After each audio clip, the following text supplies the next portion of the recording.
All right, it's 9 a.m. and that is our cue to get started.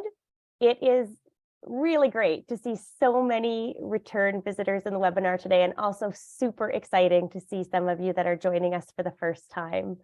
We are so thankful that you've taken time out of your day to join us today.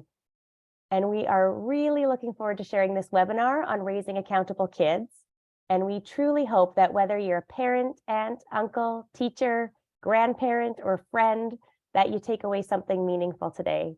As some of you may already know, David's career began in family therapy, and he has more than 40 years of experience as a family therapist, workshop facilitator, lecturer, and advisor to leadership executives from all over the world. He's a best-selling author and respected thought leader in the leadership community.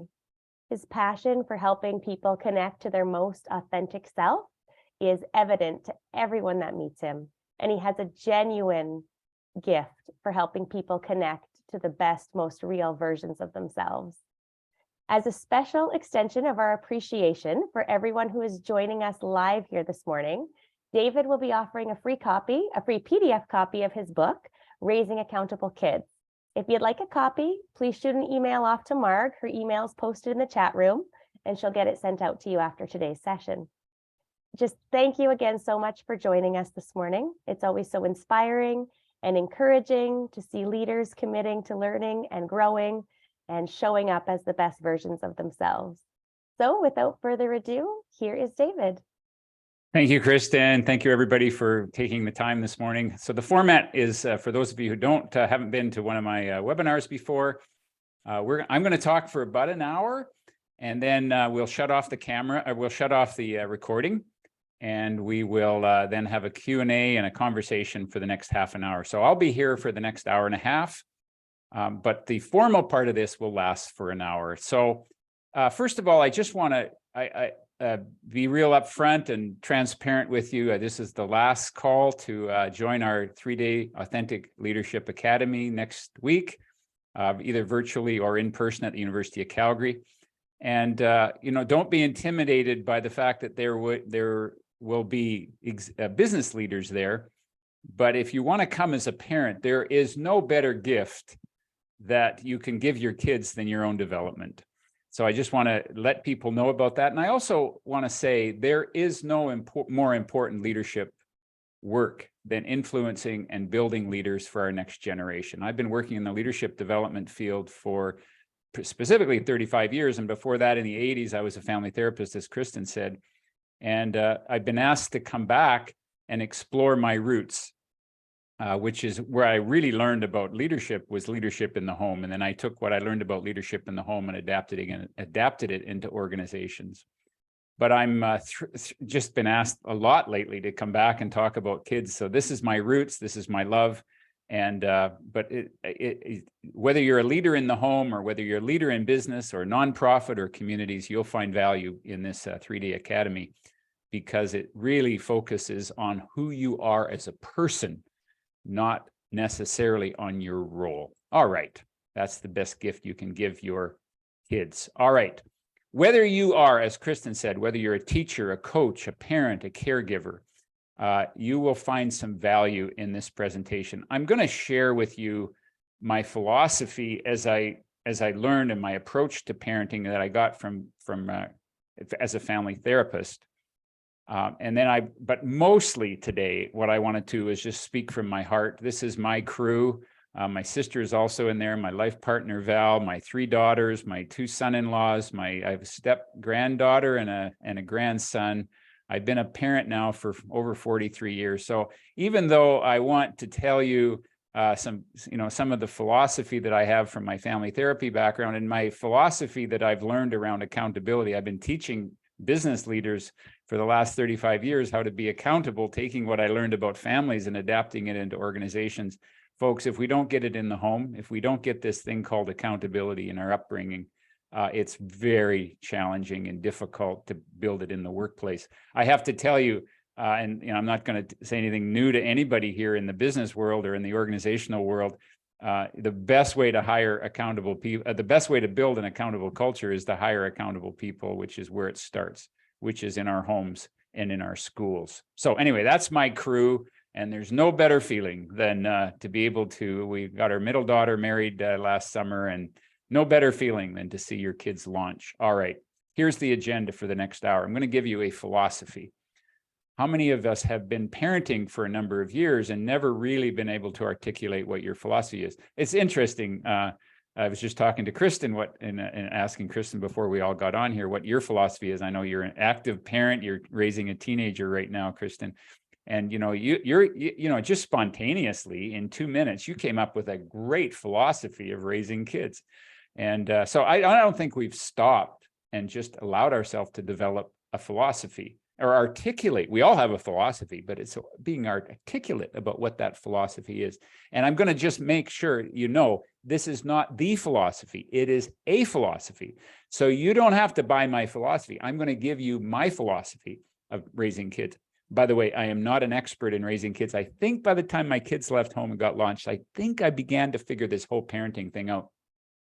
I used to think I was an expert in raising kids until I had kids.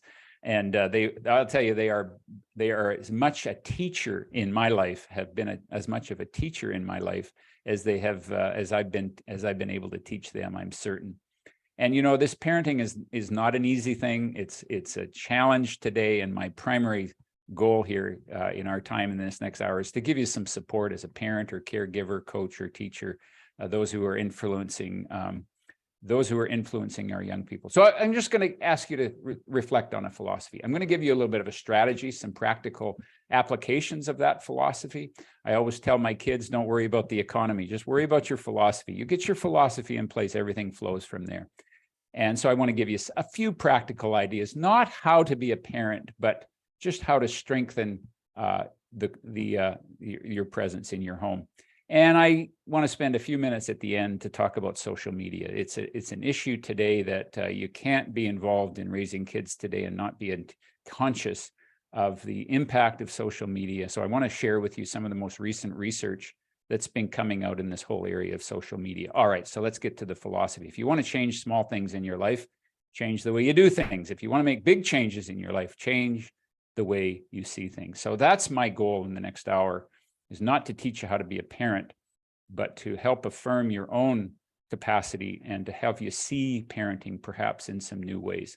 You have the resources as a caregiver, as a parent, if you would listen to your own authentic voice. We have far too many people being experts today, quote unquote, and telling people how to be parents. And I think it's just created a lot of anxiety, and I'm not sure it's helpful. But so I do intend today to have you maybe look at parenting in some new ways. So as my mentor, Steve Covey, would say, start with the end in mind.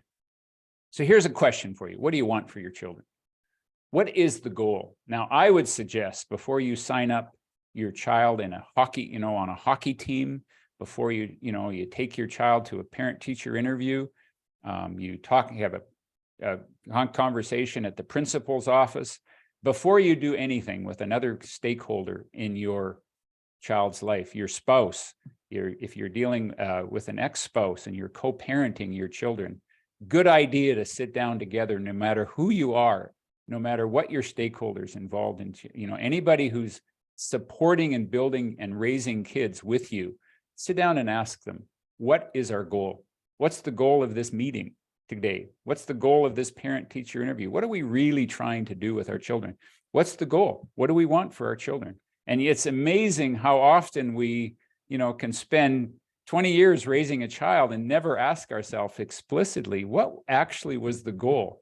This is a good thing to do before you're, during your pregnancy, is to reflect with your life partner, what is the goal for raising this child? Now, what if we had time in a live presentation today, I would have you brainstorm all the different potential goals.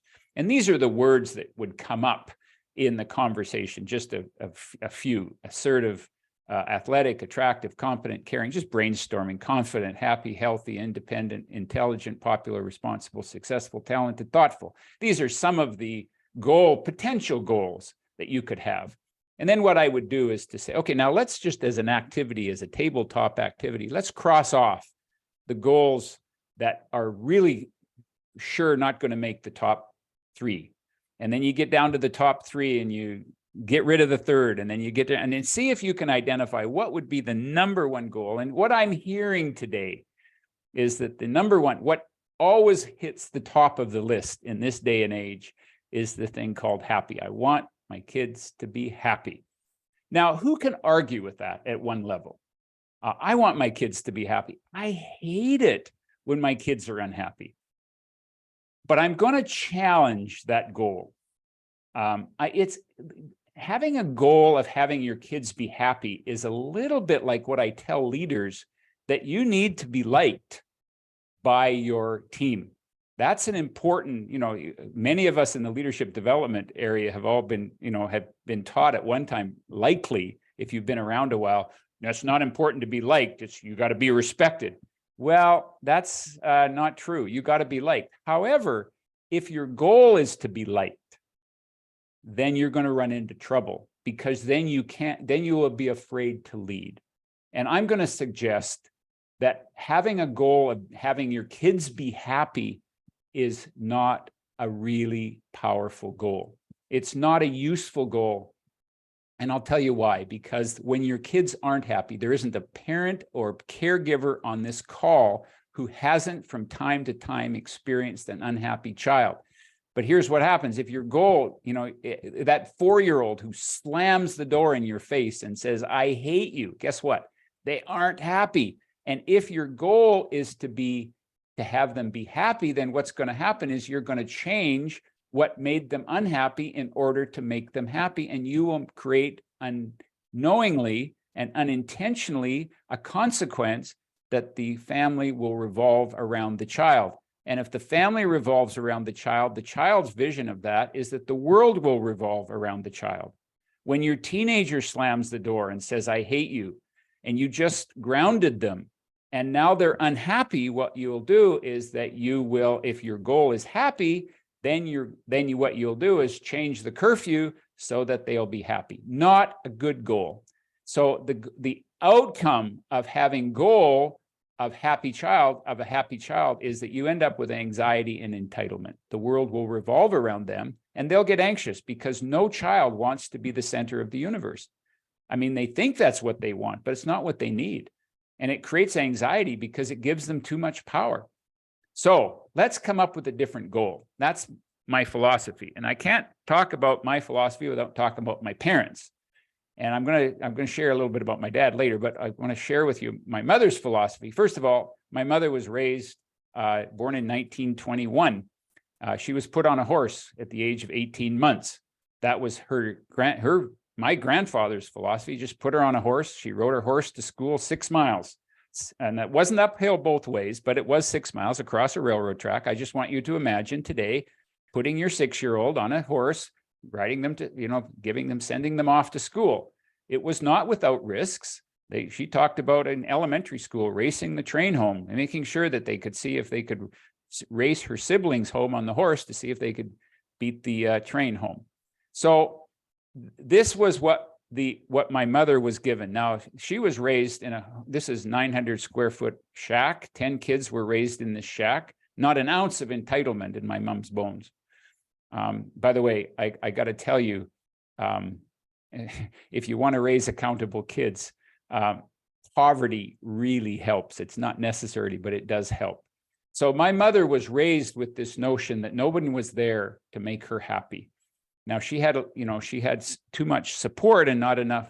She had too much demands on her life and not enough support. But we're going to get to that when we talk about strategies. But she was 100% responsible for her life, and she was independent. Now there's weaknesses to that. It's not, I don't want to go back to the good old days. They weren't the good old days. They were the old days. But let's make sure that we take the best from those old days and bring it into our philosophy of raising kids today. Okay, so here's, if I were to ask, and I actually asked my mother once, and she had a little difficult time articulating her philosophy, but I think if my mother were around today, I think this is what she would say. First of all, she did say, it's not my job to make you happy. My job as a parent is not to make you happy. My job as a parent is to build within you strong character. And this is what I'm going to propose would be a better goal. This is the goal that we've always had with raising our kids, is that we want them to have strong character. Now, what does that mean? It sounds good. It means three things. First of all, the strength part of the strong character. It's been said that a bird sitting on a branch is never afraid of the branch breaking. It's because her trust is not in the branch, but it's in her wings. So what we want to say here is we want to build strong wings, regardless of what the environment is where they live, regardless of the boss that they have, regardless of the spouse that they have, regardless of the friends that they have. We want to have people. I want my kids to have good, strong wings. This is our goal. Now, let me talk about character. It involves three things. First of all, I want my kids, have always wanted my kids to be generous, to choose service over self-interest.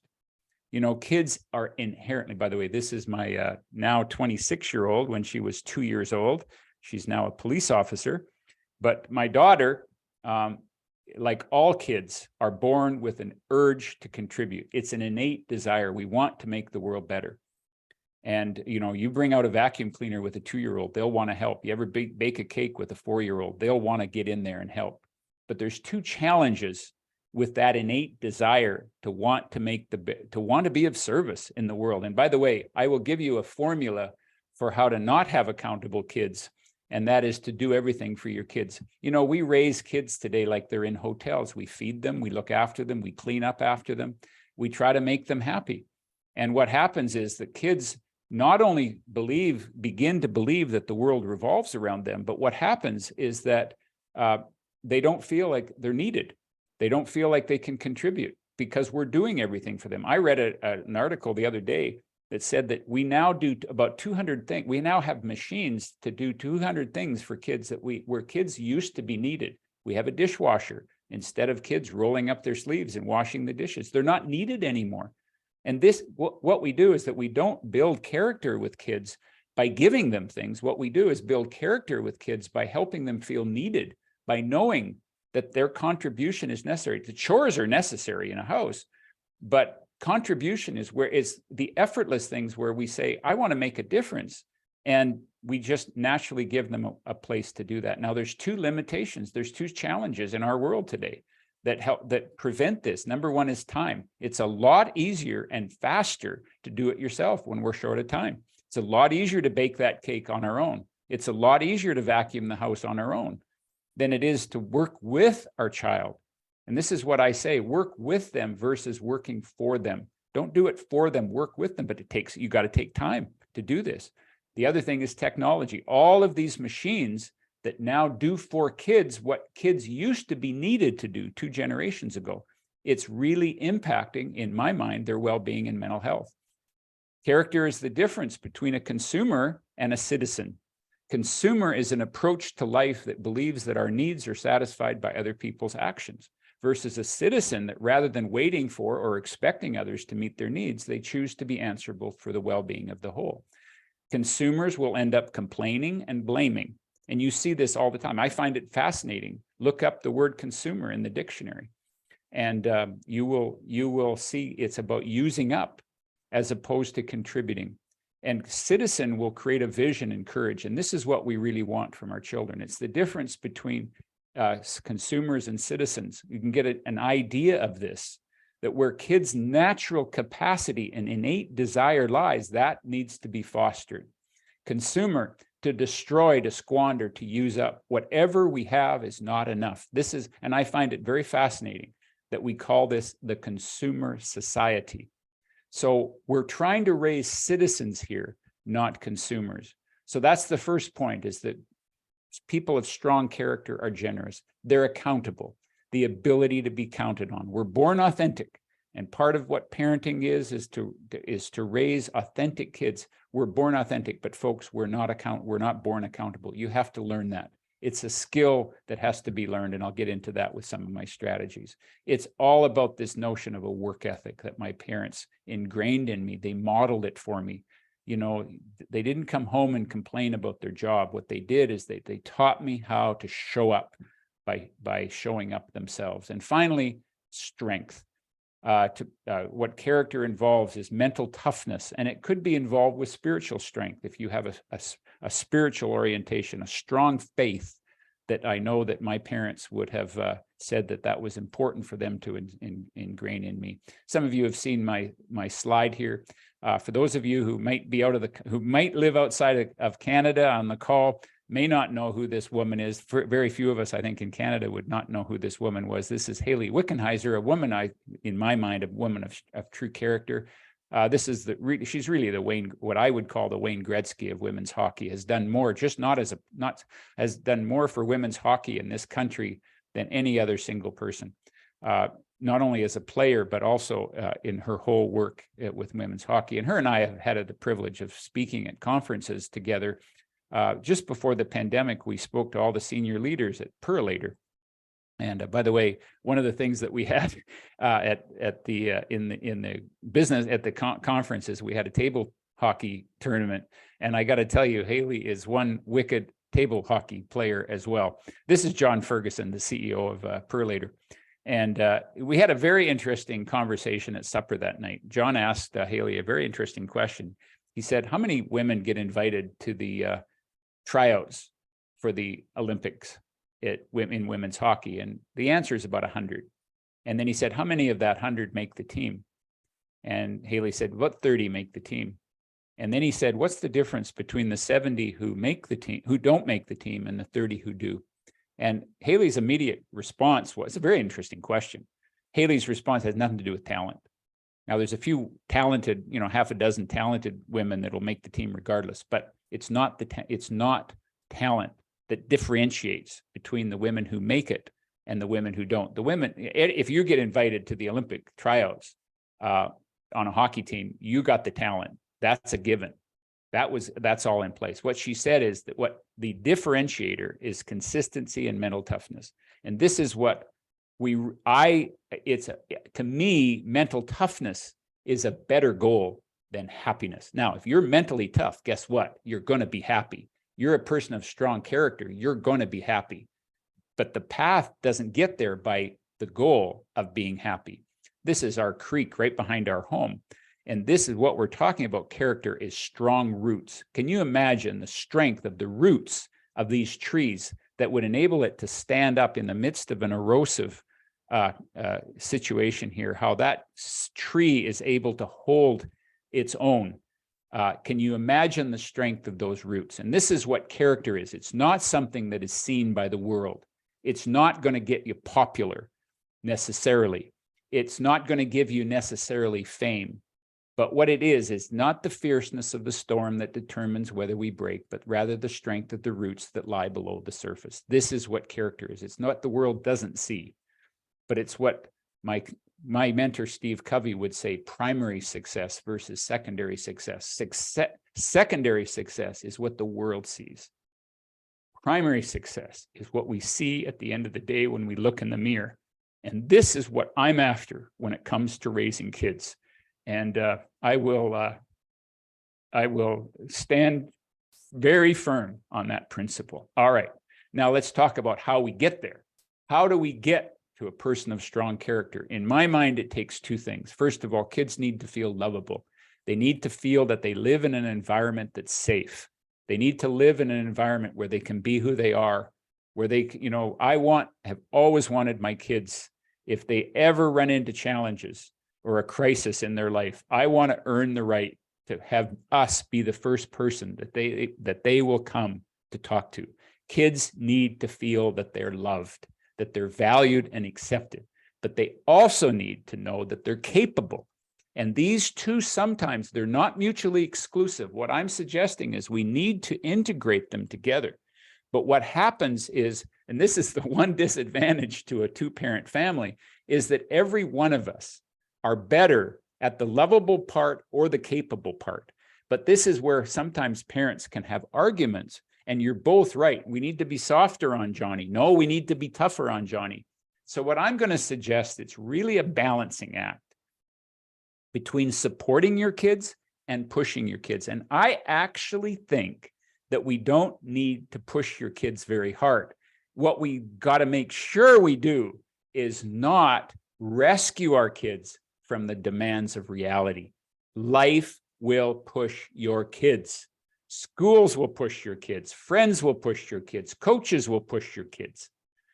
And the thing with the demand side is just don't get in the way to rescue them out of a goal of having your kids be happy, because you will not raise strong kids if you're trying to make it easy all the time. Just make sure when kids are challenged and pushed and demanded, experiencing the demands of reality, welcome to the world, make sure they do it in a supportive environment. This is what my mother never had. She got strapped on her first day of school. Her dad didn't ride into the school on a horseback for a parent-teacher interview in 1928. No, my mother never told anybody that she got strapped. She never told anybody. And so that's too much on the demand side. What she learned was how to be independent and how to be accountable. And she certainly didn't have the world revolve around her, but we don't want to go back to those days with no support. What we need to do today is to know we can be there for our kids, be there while they go through the demands so they don't have to do it alone. Okay. If we give kids too much support, and every day we got to ask ourselves, does this child need support or do they need to be demanded? And you know what, frankly, folks, you'll never get it right. As long as you're struggling with it. I remember to this day, I remember our youngest daughter, and we had a curfew, and she knew what the curfew was. And she asked us a week before this event, it was a party at a kid's house, at one of her friends' houses that we knew, could we extend the curfew by an hour? And I said, I don't know, why don't you build a case for why we should extend the curfew? And we spent the week wrestling back and forth. We decided, yes, we compromised the curfew on that particular. I don't know to this day whether we made the right decision or not. But what I do know is that because the easy thing is to say no, or the easy thing is to say yes. The tough decision is to say, I don't know. Let's struggle it through. Let's have dialogues about it. Let's have conversations about it. And I'll tell you to this day, it doesn't matter whether we did it right or wrong. What matters is our kids know that they were loved because we invested in the challenge. And that's, to me, what matters most. If we, however, give too much support, we end up with what we call snowplow parents, where we prepare the road for the child. We end up with the result of too much support will be anxiety that comes from a lack of confidence in your ability to handle the demands of life. Because if your parent, you want a formula, there's only one secure place in the world, and that's our zoo. You take an animal, put an animal in a zoo, look after it for 18 years, and then open the door and turn that animal out into the wild. Guess what it's going to do? It's going to get anxious. It's going to get scared because it doesn't know how to handle the demands of its life. It's become lazy. And our job as a parent is to not make it secure for kids. We build security from the inside. Got to make it safe, but we got to build that security from within so that kids know when they go out into the world, it's not a sudden leap. It's a gradual 18-year process of learning how to deal with life. It'll lead to too much support, will lead to entitlement. I still love Brene Brown's definition of entitlement. I deserve it just because I want it. This is coming from a happy, goal-oriented society. I've decided I want to be a millionaire when I grow up. Well, you have to work pretty hard to get $1 million. No, I won't. You will. Me. I just want to inherit it. All right. And it will lead to burnout as parents. If you end up feeling burned out, exhausted, you're doing all the work. No wonder you get burned out. You raise kids in hotels, you're going to get tired. And so this is one of the end results of too much support. So what we're talking about here is build capable caring that prepares the child for the road, not the road for the child. Okay. And it makes you prepare for new roles. So I just want to say a thing about support, and then I want to talk about the demand part. This is the foundation piece. You got to, connect before you expect. And I learned this one from my dad. My dad was the Canadian, and many of you have heard my story about this. My dad was a Canadian gymnastics champion back in the 1940s. He was a youth worker. He knew how to connect. And there's my favorite picture on top of Mount Yamnuska, just outside here, Banff National Park, just about half an hour from our home. My dad when I was 4, I had polio. And my dad never felt sorry for me. What he did was he brought me home and he put some parallel bars in the basement and he lifted me up on those parallel bars. He had a philosophy: don't pray for the world to get easier, pray instead for you to get stronger. I can, to this day, I can still smell my father if I close my eyes. I can feel the strength of his shoulder muscles and his quads and his back muscles and his shoulders and his biceps. I can feel the strength of my dad as he would gently lift me up on those parallel bars and work with me on the tumbling mat. You tell me today how you get that kind of connection when, through the internet, okay? People may not remember what you did or what you said, but they will always remember how you made them feel. Now, this is a statement of leadership, but I want you to think back on your own parents or the teachers or the coaches in your life. And they, what you will remember. You won't remember the curriculum that you learned, the content that you learned in school. You won't remember whether they did it right or wrong, or got it right or wrong, or were too. What you'll remember is how they made you feel. And this is the lovability piece, is to create a safe place where you know that you are loved and valued unconditionally. And, we could spend an hour just talking about that principle, about how do you connect with your kids. And I want to say, for the first 2 or 3 years, it's probably important to have you revolve around the world of your child, that the child needs to be the center of the universe for the first 2 or 3 years. But the goal is to move away from that and to help them become independent without losing that connectability.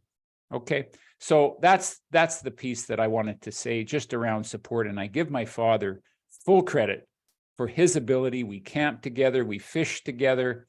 I can still, to this day, remember fishing with my dad down the Blind Man River, just between Red Deer and Lacombe in central Alberta, for any of you who are familiar with that area. And we would get in the canoe.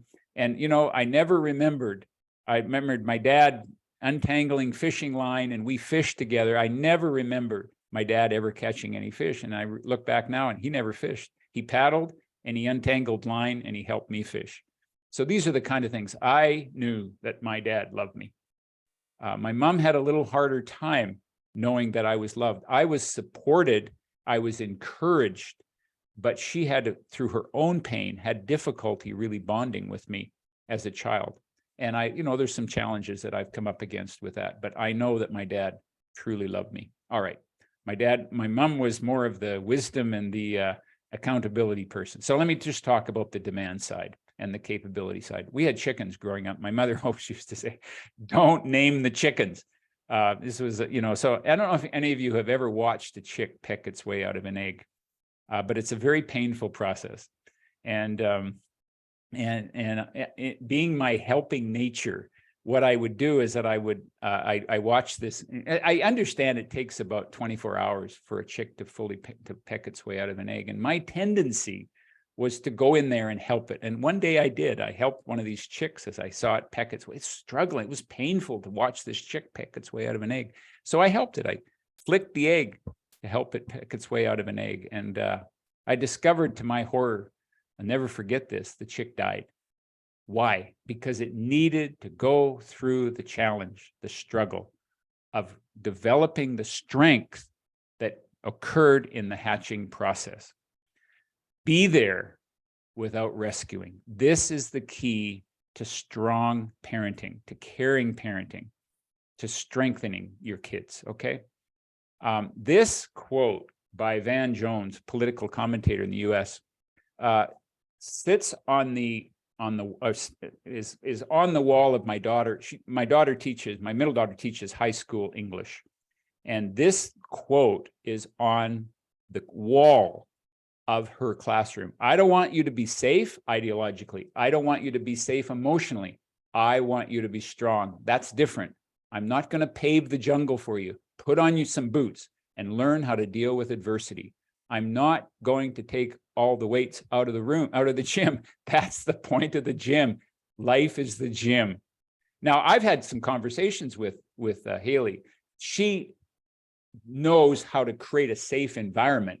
But a safe environment doesn't mean what he's saying here. A safe environment doesn't mean a comfortable environment, doesn't mean an easy environment. What it means is, while I go through the discomfort, while I go through the challenges, no matter what, I've got an adult that cares about me in my corner. Okay. Don't carry your kids' hockey bags. I see this all the time, right? You can tell, how much a parent is doing all the work. No wonder we get burned out. Don't solve the problems for your kids that they need to solve for themselves. Be there through the process. Now, I can share with you the difference between strengthening versus rescuing. So a child will bring a problem to a parent or a caregiver, and the natural tendency is for the parent or child to jump. That problem could be a school teacher. It could be a challenge on the playground, and the parent or the caregiver will immediately go back and make the problem theirs. What rescuing says, I'm going to take on that problem and let me deal with it for you, versus strengthening that says, no, the child has a problem. So I'm going to give you a very concrete story about this. My sister raised 3 kids on her own, and single parent, and got herself through university as a teacher. Now, after she got a teaching degree at the University of Calgary, she moved back to Ontario to raise her kids there. Her youngest daughter, my niece, Tracy, her and I were very tight and very close. And when after they moved back, I saved up some money and flew back to Toronto to spend Easter with Kate and her 3 kids. The scheduling was a little different, so that I had 1 day, she had 1 day of school. When I got there, she had 1 day of school left before her Easter holidays.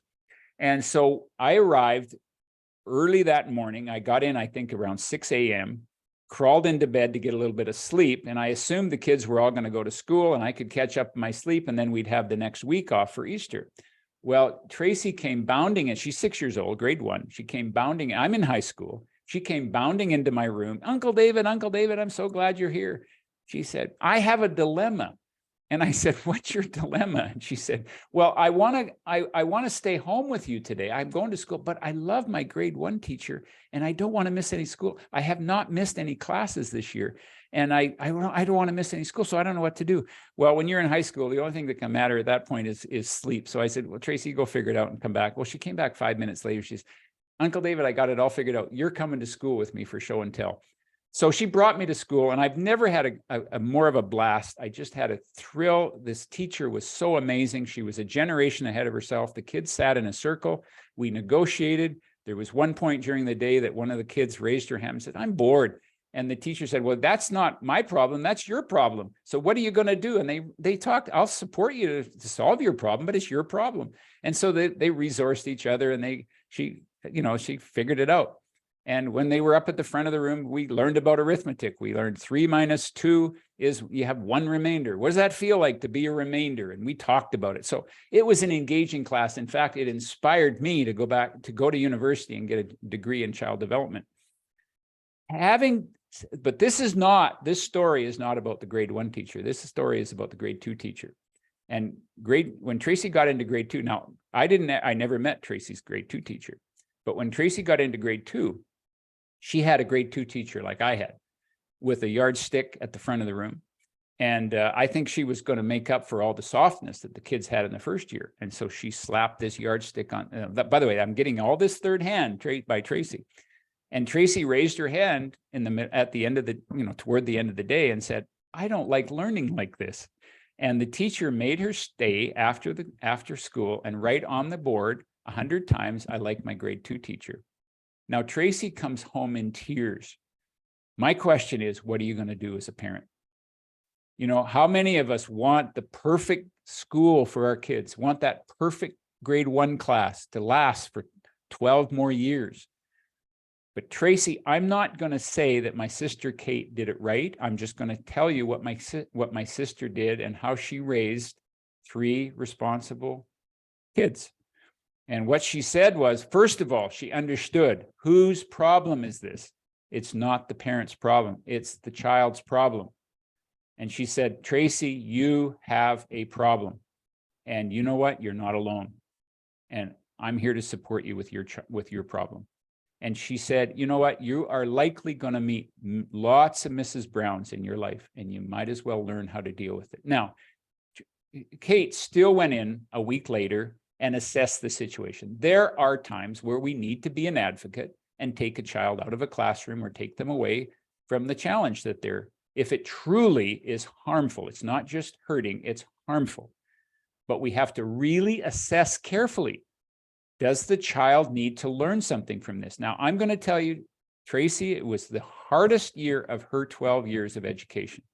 But to this day, she will tell you it was the best year of her education because of what she learned from dealing with this through Kate's resourcing. It was the best way that she could learn how to deal with life. And this is what prepares us for life. Not to get rescued, but to be fully supported through the best way. Be an encourager, not a rescuer. Kids bring home a report card. They bring home something that they want praise for. The natural tendency is that, well, I'm going to praise a child. Well, praising is certainly better than criticizing, but praising puts that responsibility on the wing on the branch rather than the wing. Praising says, you know, as long as you get praised, you're okay. So instead of praising, I'd say it's self-affirmation. What do you think about your report card? It doesn't matter what I think. What matters is what you think. And then this notion of, you got this. I believe in you. You are not alone. These are messages that strengthen our kids and not to rob them. I'm going to show you a little video here. Some of you, I'm sure, have seen this video. It's a video that I haven't shown for a while, but it's a video that demonstrates everything that I'm talking about, balancing support with demand. And I want you to watch in the course of this video, in 3 minutes, I want you to watch how this coach did everything that I'm talking about, didn't rescue. Now, if the goal was happiness, it would have been a very different outcome than what the outcome was. I just want you to demonstrate everything that I've said in the next couple of minutes here. And now, to honor America and salute the men and women serving our country with our national anthem, please welcome, as voted by you, the fans, our winner of the Toyota Get the Feeling of a Star promotion, Natalie Gilbert.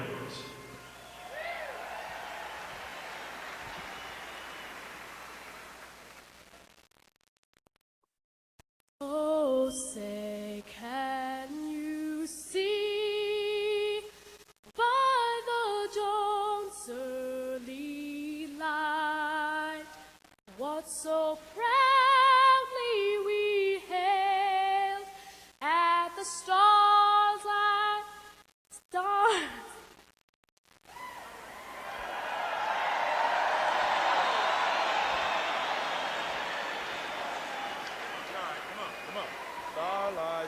Stars like last gleaming, whose broad stripes and bright stars through the perilous fight. Oh, the ramparts we watched were so gallantly streaming, and the rockets wrangling and singing and gave proof through the night that our flag was still there.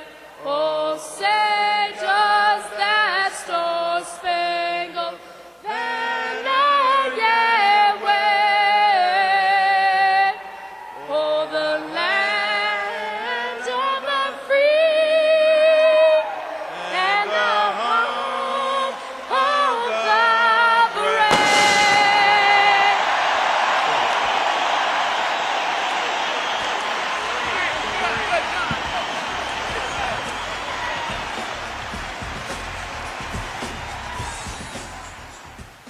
So folks, that's caring at its finest. Mo Cheeks, former coach of the Portland Trail Blazers, stood up. Now, if he'd have had an agenda to make her happy, let's rescue her, let's take her away, would have been a very different outcome, rather than believing and knowing So what's important, folks, is to be there, not to rescue. The growth journey is defined as embracing a time of great difficulty, allowing the pain to break us open so that a stronger, wiser, and kinder self can emerge. When your kids are going through some challenges, remember, it's just a chapter in a larger life story. Remember, and my job is to support them through this transition, this transformation, so that when they leave home, they can be butterflies and they're not still stuck in being caterpillars. What does this adversity make possible? No matter what kids are dealing with, what does this adversity make possible? How can I support them to take them through this? Remember, separate, and by the way, this is not a child's issue. This is a human issue. Remember to separate feelings from fixing. We all understand when we come home, and this is a bit of a gender issue. I know that we have a tendency as men, but it also happens as we get into leadership roles and we feel the sense of responsibility to fix that. We have a feel when people bring up feelings, we got to fix it. We got to make people happy. And this is actually very counterintuitive, and it's counterproductive. It's counterintuitive, rather, to allow feelings to come up and hold the space for our young people to be where they are, to know they're not alone without moving in and fixing it for them. So here's 4 principles that I operate from. I say these are my principles, and then you govern yourself. Don't depend on your kids for your own well-being, folks. You have to find your own support system in your life. If you don't, I've heard parents say, my kids don't love me. It's not your job, the job of your kids to love you. It's their job of your kids to push the boundaries. And you're not one of their peers. You're a parent. Don't be afraid to be a parent. But you must, if insecure parents will give their kids what they want, not what they need, in order for them, we're more likely, and I know this in myself, when I'm feeling insecure, I'm more likely to compromise the structure that I have in my family, the boundaries. And really the demands are really just having good, firm boundaries in your own life that with consequences. You don't have to be mean. You don't have to be abusive in any way. You don't have to even push. What you need to say is be clear. These are my boundaries. Don't let your kids' emotions determine your actions, regardless of what the kids feel. Feelings should not run the family. And we have, in this whole psychological generation, the last 2 generations, we've come up with this notion, just because we have emotions, we run our life and our feelings. This will not end well. I treat feelings like when you're driving a kid in a car seat in the back seat, if they start to cry, you stop the car, you nurture the child, you take them out of the car seat, you give them what they need, you give them the attention they require, then you put them back in their car seat, and you get back in the driver's seat. You don't put the child in the driver's seat. And this is, by the way, this is good human mental health. Don't put, just because you feel something doesn't mean you live your life and how you feel. I don't feel like going to work today. Well, I'll tell you, if you want mental health challenges, just live your life and however you feel. Oh, I'm feeling bored. I don't feel like going to work today. Just don't show up for work. That is not going to result in good mental health. No, you go to live your life on correct principles. Deal with your feelings, have support with your feelings, but don't live your life. Don't make decisions based on feelings. Making your child the center of your life makes the child the center of the universe, and it's a pathway to anxiety, entitlement, and adversity is always an opportunity if we know that we're not doing it alone. Everybody, now I want to spend the last 5 or 10 minutes here on talk about social media. I don't want to wreck the whole presentation just on this presentation, but I want us to think very carefully. If you've got kids in your life, you're dealing with social media. Everybody interacts, but very few people connect. This is a big concern of mine. Now, this is, we now know this is suicide and depressive symptoms. And this is over time. Now, what you'll see here is that in 2012, there was a significant increase in suicides among young people. And then it exponentially got higher during COVID. So what you're not seeing is here how it increases over COVID. This is undergraduate diagnosed with mental illness, depression, because anxiety will always accompany depression. And so again, what we see is 2012, this significant increase in mental health challenges among young people. Now, what we know is that 2012, what was it about that year? That was the year when the proportion of Americans who owned a smartphone surpassed 50%. So researchers for the last 10 years have been rigorously evaluating this. And is this a coincidence? You can't just assume that smartphone use caused this. But after 10 years of research, we have finally come to the conclusion of understanding it is undisputable. It is no longer arguable that in a developing brain, unsupervised access to the internet is extremely destructive and addictive to young people. We know the addictive quality of cell phone use in our own life. And if you ingrain that in, if you put that into the life of a developing brain, it is severe consequences, negative consequences. We don't allow children to smoke or gamble or drink before a certain age. Why is that? Well, in part, it's because of the impact on the developing brain. And we're going to find the same thing when it comes to internet use. And the research is finally conclusive. And if anybody wants any of the research to back this up, I'm happy to send it to you. Just drop Marg an email and she'll convey it on to me. If you want the research, I won't get into all the research here, but it is indisputable. I like Gabor Mate's, who I respect quite much. At what age do you give digital media to kids? And his response is, you give digital media to kids when they're old enough to handle it. When are they old enough to handle it? When they no longer rely on it to meet their emotional needs, but use it for the function for which it was developed: information sharing and communication. I think we all have to look in the mirror today on this one. When are we using? This is an addictive substance that we're picking up, and we need to really look carefully. We can't sit go into a doctor's office and wait for 10 minutes for the appointment and look around the room. We are unable, and I know this in myself, how easy it is to just pick this device up and distract ourselves and use it as a way of of using it to rely on meeting our emotional needs. Hey, I don't have to sit with myself for 10 minutes because I can pick up and distract myself with a cell phone. Well, it's tough enough as an adult, but when we put that device, we're going to see I'd be very surprised the next 5 years if we don't see some laws coming up with this. Just like there is laws for smoking and gambling and drinking. This is an addictive substance, and we need to know how to handle it. It's a good tool, but its function is information sharing and communication. So here's a summary of the research. It's not safe to give a child unsupervised access to the internet until they're at least 16. Don't depend on technology to monitor your child's internet use. They are smart enough, they will get around any kind of, don't depend on technology to do that. If you want your child to have access to a phone, for example, it's handy to have a phone to call your parents, at the end of a hockey practice, then it's the internet, not the phone, that is the problem. Technology requires boundaries, like everything else. You don't be afraid to be a parent.